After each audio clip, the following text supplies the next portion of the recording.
5 টাইমের নামাজের অ্যালার্ম ওখানেই বাজবে, চোঙে আর আওয়াজ দিতে হবে না। ক্ষমতার পালাবদলের পর থেকেই পশ্চিমবঙ্গ যেন এক অচেনা এবং অসহিষ্ণু রাজ্যে পরিণত হয়েছে।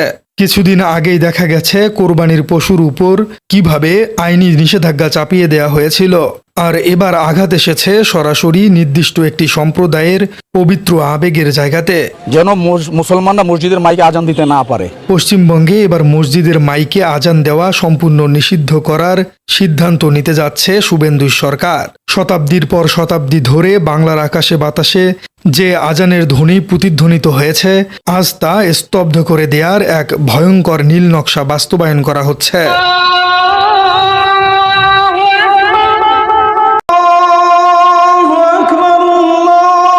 দর্শক, বিজেপি সরকারের এক শীর্ষ নেতার মন্তব্য শুনলে যে কেউ রীতিমতো হতবাক হয়ে যাবেন। তিনি গণমাধ্যমের সামনে অত্যন্ত দাম্ভিকতার সাথে এক অদ্ভুত কথা বলেছেন।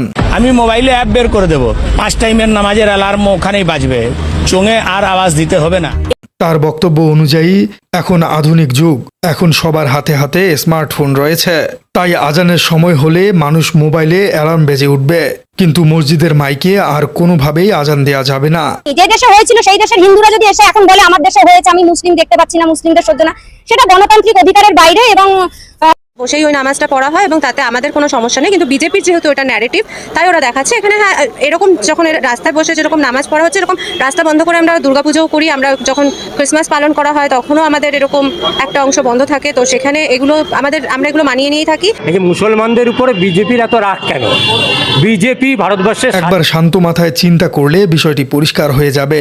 একটি স্বাধীন ও গণতান্ত্রিক দেশে দাঁড়িয়ে একজন রাজনৈতিক নেতা কতটা উদ্ধত্ত এবং কতটা অসহিষ্ণু হলে এমন কথা বলতে পারেন। আজান কোনো সাধারণ ঘোষণা নয়, এটি মুসলমানদের কাছে একটি পবিত্র ডাক।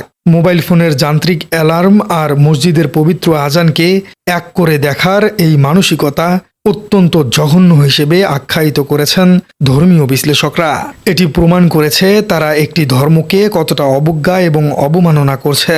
এটি কেবল একটি প্রশাসনিক নির্দেশনাই নয়, এটি সরাসরি একটি সম্প্রদায়ের ধর্মীয় অনুভূতির উপর চরম কুটরাঘাত। ক্ষমতায় বসে মানুষের ধর্মীয় বিশ্বাসকে নিজেদের মতো করে নিয়ন্ত্রণ করার এই চেষ্টা অত্যন্ত বিপজ্জনক।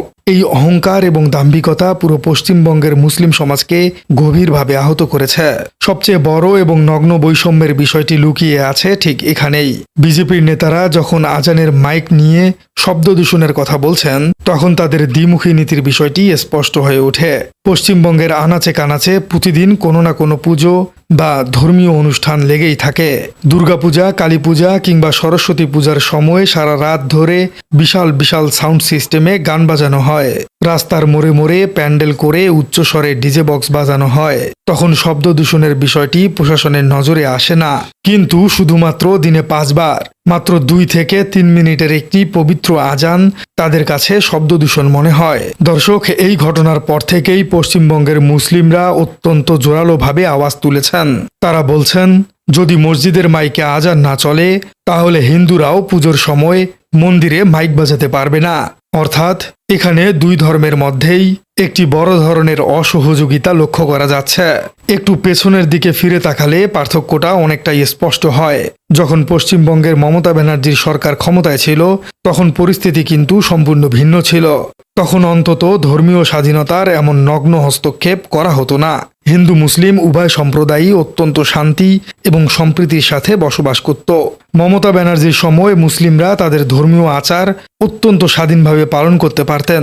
কোরবানি, আজান বা নামাজ নিয়ে কোনো প্রশাসনিক ভয় বা বাধা ছিল না। সম্প্রীতির এক অপূর্ব মেলবন্ধন ছিল সেই সময়কার পশ্চিমবঙ্গে। কিন্তু শুভেন্দু অধিকারী ক্ষমতায় আসার পর থেকেই দৃশ্যপট সম্পূর্ণ বদলে গেছে। বর্তমান সরকার মুসলিমদের আর সাধারণ নাগরিক হিসেবেই দেখতে চাইছে না, তাদের সরাসরি রাজনৈতিক শত্রু হিসেবে বিবেচনা করা হচ্ছে। কট্টরপন্থী ভোট ব্যাংককে খুশি করতে একের পর এক মুসলিম বিরোধী পদক্ষেপ নেওয়া হচ্ছে। চরম বিভাজনের এই রাজনীতি পশ্চিমবঙ্গের হাজার বছরের সম্প্রীতির ইতিহাসকে একেবারে ধ্বংস করে দিচ্ছে। যেখানে হিন্দু আর মুসলিমের বিভাজন একদম দিনের আলোর মতো পরিষ্কার হয়ে গেছে। কিন্তু কেন হঠাৎ করেই বিজেপির শুভেন্দু সরকারেরা আজানকে এত বেশি ভয় পাচ্ছে? এখানে বিশ্লেষকরা বলছেন, শুভেন্দু এবং বিজেপি সরকার টিকেই আছে কট্টর হিন্দুত্ববাদের কারণে। তারা যত বেশি ইসলামের বিরুদ্ধে কথা বলবে, ততই তাদের কট্টরপন্থী হিন্দু ভোট ব্যাংক ফুলে ফেপে বড় হবে। কিন্তু দর্শক, পশ্চিমবঙ্গের জনগণ ভারতের অন্যান্য রাজ্যের থেকে আলাদা। সাম্প্রদায়িক মেলবন্ধন অত্যন্ত অটুট। সুতরাং এখন দেখার বিষয়, এই আইন পশ্চিমবঙ্গে সত্যি সত্যি বাস্তবায়ন হয় কিনা। দর্শক, আপনার কি মনে হয়, শুভেন্দু সরকার হঠাৎ করেই আজান নিষিদ্ধের এই ঘোষণা কেন দিল? এর পেছনে আসলে কারণ কি? কমেন্টে জানিয়ে দিন আপনার মূল্যবান মতামত। আর আমাদের চ্যানেলে নতুন হয়ে থাকলে চ্যানেলটি সাবস্ক্রাইব করার অনুরোধ থাকলো। দেখা হচ্ছে পরবর্তী কোনো ভিডিওতে।